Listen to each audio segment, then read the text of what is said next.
ಮಠದ ಹಳ್ಳ ರೂಪಾಯಿ 50 ಕೋಟಿ ರು ಯೋಜನೆಗೆ ಚಾಲನೆ.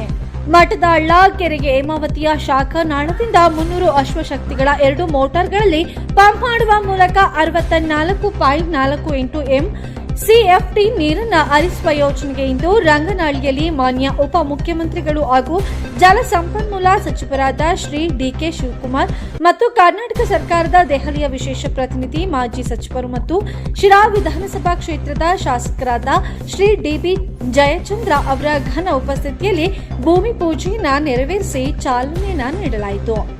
2 ದಶಕಗಳಿಂದ ಗುಬ್ಬಿ ತಾಲೂಕಿನ ಮಂಚಲತೊರೆ ಅಕ್ಕಸಂದ್ರ ಭಾಗದಲ್ಲಿ ಕುಡಿಯುವ ನೀರಿಗಾಗಿ ಪರಿತಪಿಸುವ ಪರಿಸ್ಥಿತಿ ಉಂಟಾಗಿದ್ದು, ಈ ಭಾಗದಲ್ಲಿ ಹೆಚ್ಚಿನ ಮಳೆಯೂ ಇಲ್ಲದೆ ಕೆರೆ ಕಟ್ಟೆಗಳು ತುಂಬದಂತಹ ಪರಿಸ್ಥಿತಿ ಏರ್ಪಟ್ಟಿತ್ತು.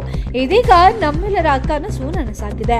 ಮಾನ್ಯ ಮುಖ್ಯಮಂತ್ರಿಗಳಾದ ಶ್ರೀ ಸಿದ್ದರಾಮಯ್ಯರವರು, ಉಪಮುಖ್ಯಮಂತ್ರಿಗಳು ಹಾಗೂ ಜಲಸಂಪನ್ಮೂಲ ಸಚಿವರಾದ ಶ್ರೀ ಡಿಕೆ ಶಿವಕುಮಾರ್ ಅವರು ಸಕಾರಾತ್ಮಕವಾಗಿ ಸ್ಪಂದಿಸಿ ಬಜೆಟ್ನಲ್ಲಿ 50 ಕೋಟಿ ಅನುದಾನವನ್ನು ಮೀಸಲಿಟ್ಟ ಪರಿಣಾಮವಾಗಿ ಇದೀಗ ಯೋಜನೆ ಕಾರ್ಯಗತವಾಗಿದೆ. ಈ ಯೋಜನೆ ಗುಬ್ಬಿ ಹಾಗೂ ಶಿರಾದ 42 ಗ್ರಾಮಗಳ ಜನತೆಯ ಕುಡಿಯುವ ನೀರಿನ ಸಮಸ್ಯೆಯನ್ನ ನೀಗಿಸಲಿದೆ. ವರದಿ ಅನಿಲ್ ಕುಮಾರ್ ಎನ್, ತುಮಕೂರು.